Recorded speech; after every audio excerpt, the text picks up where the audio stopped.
Good morning to all my friends and family, and welcome to yet another episode of Jim's 5am Club. As you can see, we've got first light starting to appear on the horizon there, and it's the beginning of another beautiful Sydney autumn day. What a glorious moonrise we had last night, and look forward to seeing it tonight as well, and it will rise in the east, usually whereabouts or close to where the sun rises. So it's a magnificent event. Anyway, today we're going to go on yet another beautiful journey with a book summary entitled Multipliers by a female author named Liz Wiseman. Liz Wiseman put together this wonderful book called Multipliers. And what we're going to do is we're going to spend the next 20 or so minutes just going through the key points from this book, the key themes, and to see where it leads us and where it takes us. The beauty of Jim's 5am Club is that we get to showcase and highlight the glory of this city, this country that we live in, and taking in some of these special moments where we've got the sun rising over the next half an hour or so, and we get to overlay it with OPE, other people's experiences, other people's learnings, so that we can springboard and use it in our own careers, in our own lives, to try and make us better and make our situation better, and to hopefully have a knock-on effect to others, a multiplier effect, where we can improve the station and the lives of those in our families, in our organisations and in our communities. So this book here is primarily focused on leadership and distinguishes between those who are considered to be multipliers and those who are considered to be diminishers. They're two diametrically opposed leadership styles. And I guess through our careers, through our lives, through our families and all our interactions, we'll be able to identify characteristics of these leadership models, and learn how we can incorporate some of the benefits into our style, and to reflect upon how we lead ourselves, how we lead others, and how others around us influence us in a positive and a negative way. Because the truth be known, we've all had good leaders and bad leaders in our lives, and this will help shine the light on the ones who have been the better leaders, and also help us identify and understand a little bit better those who were not so good and what they could have done better. So the two diametrically opposed sort of models are multipliers and diminishers. And I must admit, I first came across the term multiplier when I was doing economics at Newington College. I was studying commerce as one of my subjects, and we had a teacher, and I remember his name, Eric Stockdale, a funny guy, an interesting guy, and a guy who taught economics really well, so much so that I went on to university to study economics, and it's one of those subjects that I enjoy, one of those business subjects that seems to resonate with me. And I learnt back then that there are certain activities within an economy, within an economic setting, where investments can stimulate other knock-on, other flow-on investments. There's a ripple effect that comes through certain economic activities. And this author here, Liz Wiseman, says that there are people who can also have a ripple effect within organisations and within communities. And she says that a multiplier is the sort of person that can bring out the best in others, whilst also bringing out enhanced productivity, enhanced thought leadership, enhanced teamwork, and bringing out the best in others is something that all leaders should aspire to, because sometimes leaders fall into the trap where they think that their role in life is to be the tyrant, the director, the thought creator, the person where everything emanates from. But this author says that it's not what you know, but it's how you go about accessing and leveraging the things, the knowledge that other people have, so that they can use that, that you can use that, you can harness that to make the most of a particular situation and create value, enhanced value, by leveraging the other people's knowledge and experience. So, and by doing this, as we said, you can achieve multiple sort of rewards, multiple sort of outcomes. The diminishers, on the other hand, are the people who don't often bring out the best in people, don't bring out the enhanced value, the multiple outcomes. They are diminishers because they are self-absorbed in their own intelligence.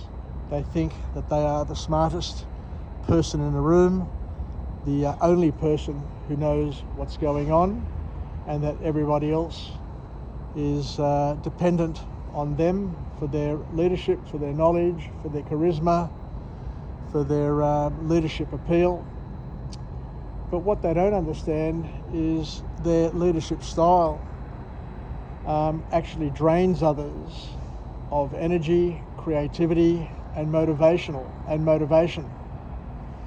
And what they're actually doing is they're basically underperforming or causing their teams to underperform by them trying to overmanage and to overdo things. So let's go into it a little bit more. We'll focus on what makes a multiplier so valuable within an organisation and within a team.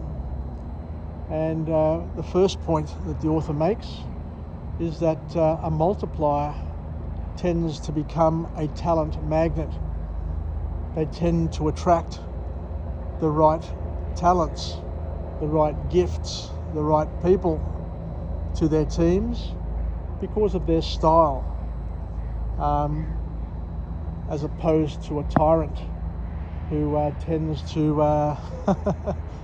find that people shy away and try and leave their team, unless, of course, they're the sort of person who are entirely dependent, yes people, who are not going to add much value anyway over time and are basically going to be political in their pursuits and their activities. So multipliers attract talent, and they are talent magnets. And the reason why they attract talent is that they're able to shine the light on people's genius, on other people's genius, rather than to shine the light on their own intelligence and feel as if they are the smartest person in the room. So rather than being empire builders and people who hoard resources these are people who basically identify skills within the different elements within their team, and they figure out how to get those skills to work together, how to synergize and create synergy where you can get 1 + 1 to equal 100, as opposed to 1 + 1 to equal 1 or 2.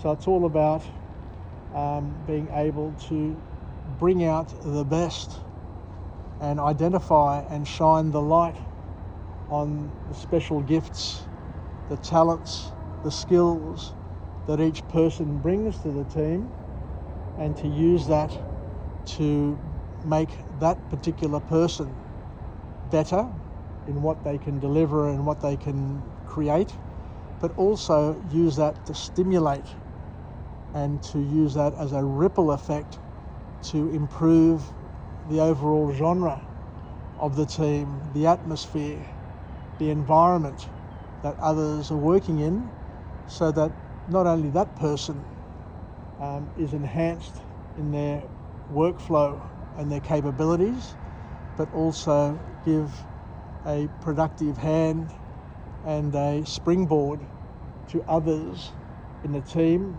to be able to do bigger and better things, and to use their talents and to attract further talent.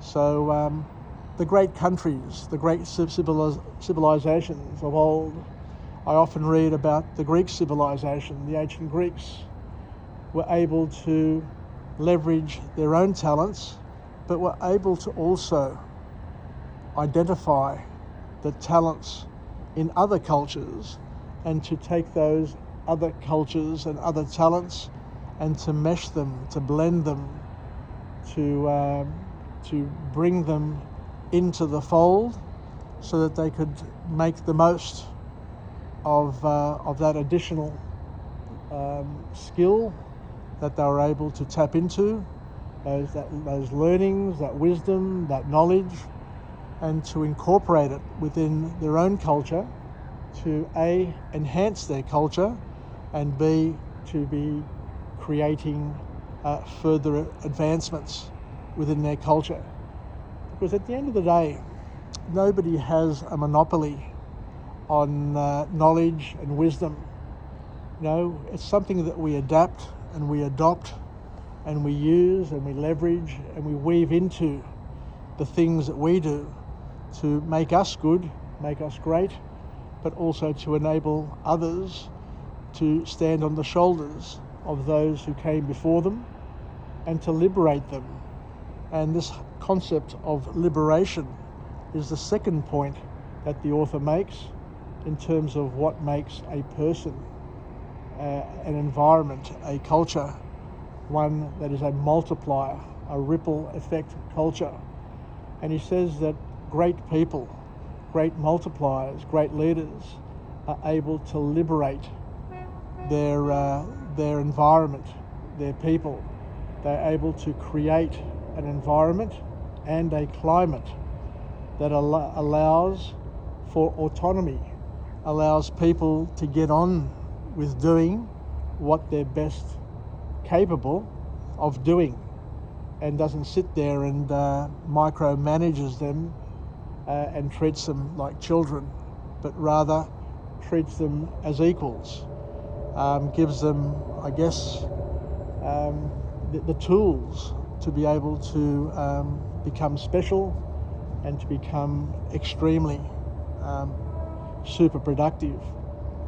So an environment or a leader is able to liberate those within his team by creating autonomy, by allowing creativity, by enabling teamwork to flourish so that people can yoke together, can pull together in the same direction, can sing off the same hymn sheet, off the same song sheet, and create a symphony of activity rather than being a team of brilliant individuals, being able to harness that brilliance and enhance it and multiply it in a team environment where everybody is viewed as being special, is viewed as having unique special talents that once they're blended, once they're harnessed together, could create amazing results. And as opposed to those being tyrants who see themselves as being those who dominate others, who crush others, who create tension within a team. I remember years ago when I worked at IBM, they said that the most important thing that a leader can do is to bring results through people. You've got to get it done through your team, through the resources that the organisation has provided to you. Even those resources are limited in their volume and capability. The best managers are able to take those resources and to bring out the best in them and the most in them. And the third point that comes from this author is where we talk about the best managers and the best work environments are the ones that challenge us, continually challenge us, but in a positive and a productive way. In order to grow and develop, in order to become magnificent, one needs to be able to get outside their comfort zone and to, as we said before, liberate their creative juices to be able to do the special things. And what we're saying here is that the best multiplier managers, the best ripple effect environments are the ones that challenge its people, bends and stretches them in a way that enables them to lean just outside their comfort zone all the time in order to expand their level of competence and confidence, and by doing so they are also encouraging others around them to do the same thing, to become risk takers, knowing that they belong within a particular group, within an organisation, and that the leader will back them, will support them, and will allow them to experiment, because not all experiments will work out, but every now and then you do get an experiment that'll be a breakthrough experiment that will enhance not only that particular individual, but will enhance all of those around them and the organisation. So a challenger helps people bend and stretch and become better performers. They create enhanced value, as opposed to the type of manager or leader who is a controller, a know-it-all, who gives directions and sucks up the oxygen in the room with their own ideas and their own persona. Now, I guess over time we've worked with those sorts of leaders, and it's just been, I guess it's painful. And I feel for all of those who are working in organisations or in families or teams or communities where you've got the cliquey insider group who basically control all of those around them. And as we said, sap the environment of oxygen, sap the environment of energy, just for the self-benefit of those few who have muscled their way into leadership positions, but instead of enhancing the environment, instead of creating a climate of growth and development, are basically creating an environment of control and tension. So one of the other points that comes from this author here is that great leaders are debate makers. They help enhance and create an environment that allows people to debate, to discuss in a productive way. what the best way forward is. It allows both the breadth and the depth of thinking, allowing all people to share their views, to share their fears, uncertainty and doubts, so that we get consensus. And once that consensus of views is addressed and considered, then we nut it out, we debate it.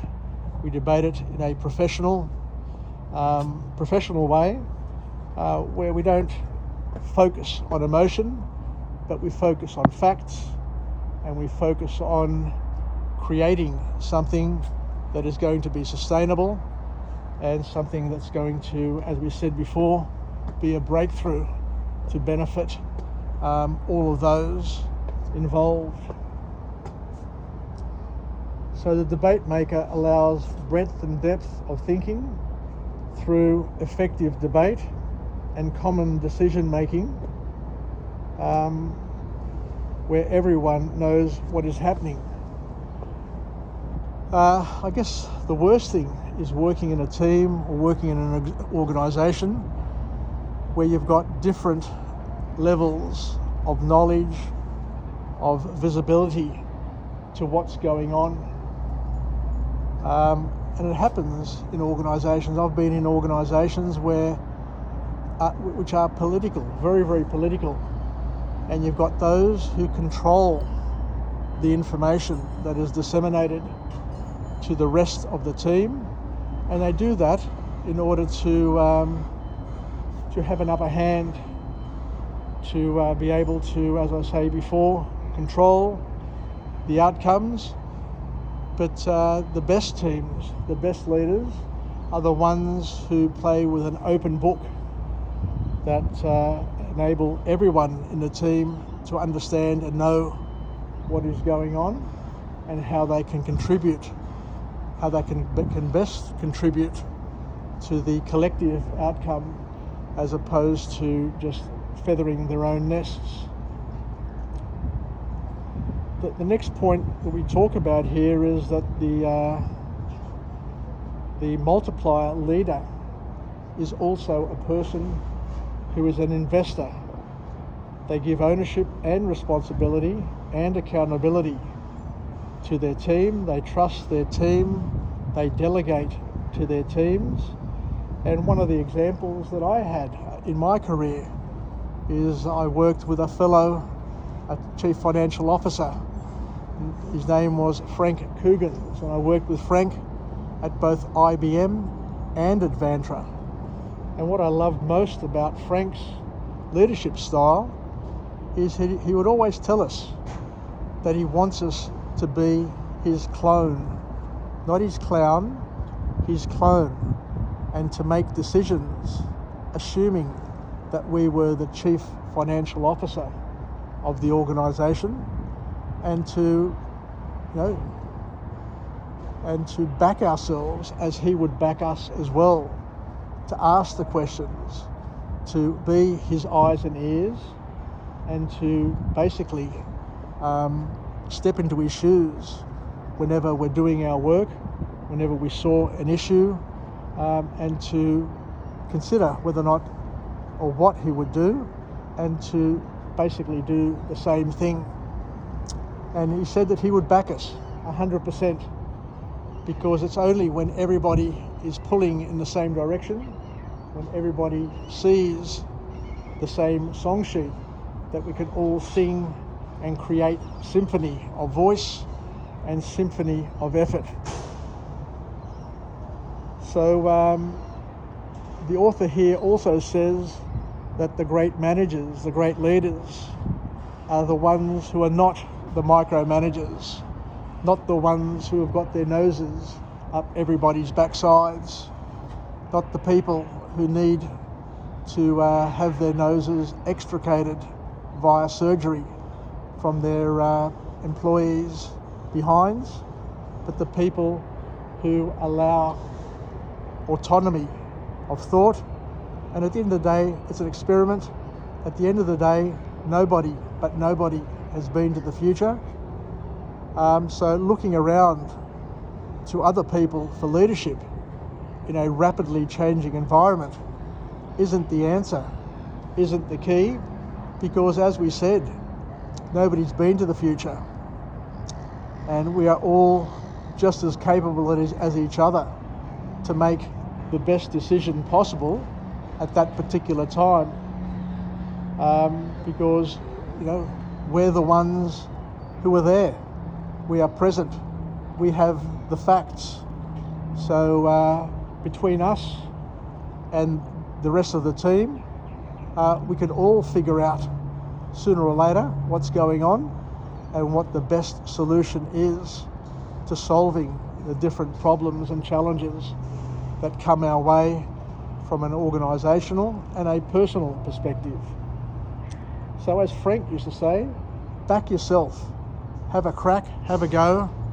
At the end of the day, you're not going to know if you're right or wrong unless you make a decision, you take a position, and you assess your outcomes. And by working for somebody else, by being an employee, you get the advantage of being able to test your decision making at somebody else's expense.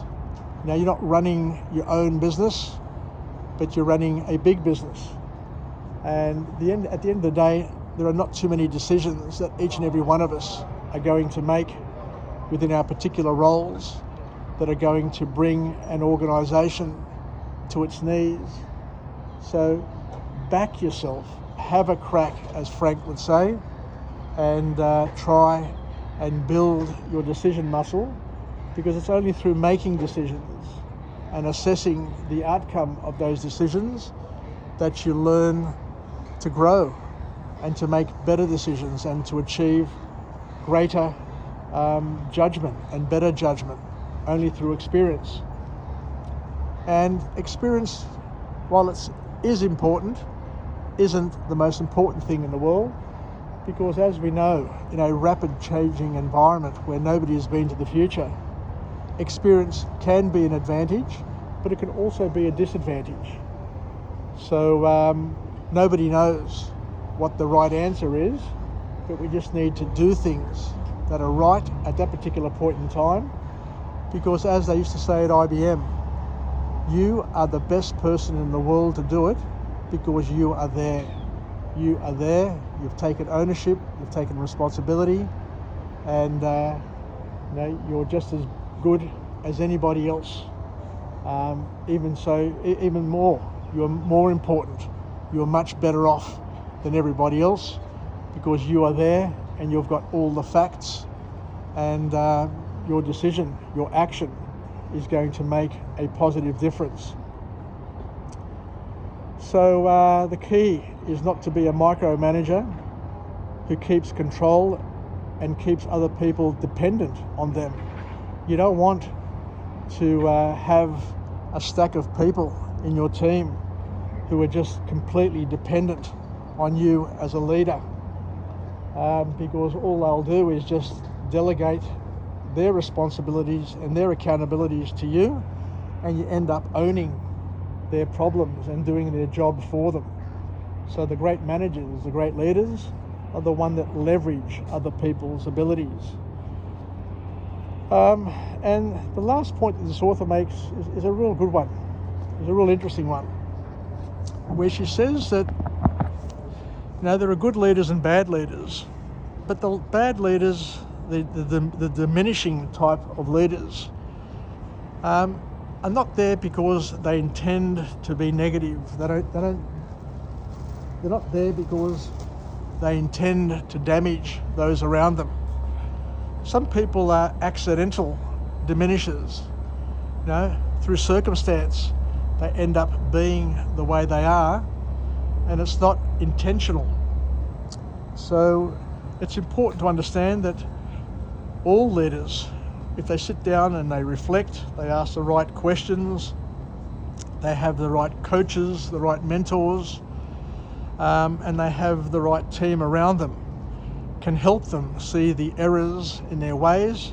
Sometimes you need to tell somebody that their management style, their leadership style is not effective, and it's not going to bring out the best in them and the best in their team for them to realise. Sometimes people are controlling because they don't trust themselves. But if you can reassure them, if you can reassure the leader that everything is figure-outable and based on the quality of the people around them, sooner or later people will figure things out if you let them. You know, they'll end a sentence, you know, without you ending it for them. You know, people aren't stupid. You know, you don't bring in the best people into your organisation to then dominate, control them, and to micromanage them. You bring in the great people, the great minds, to allow them to flourish, to grow, develop, and to become the best version that they possibly can, and to deliver the greatest outcomes and value to the organisation. So there you go. Another morning, a Tuesday morning here in Sydney. It's mild today, so it's quite beautiful. It's going to be a cracker of a day. So thank you very much for joining me on this episode of Jim's 5am Club. I wish you all the very best, and thank you for those who have been supporting me. Spread the word, get people to consider subscribing to my YouTube channel, because I've got over 1,300 vlogs similar to this, where we've gone through, we've done some book summaries, we've learnt some OPE, and hopefully we can use some of it along the way. But it's great because we can showcase and highlight the beauty of this city of Sydney, or wherever I am in the world, and we can overlay it with some knowledge, some wisdom that we can use, that we can live, learn and pass on. So take care, wishing you all the best. Get the leme. Bye for now. Signing off from Sydney. Bye for now.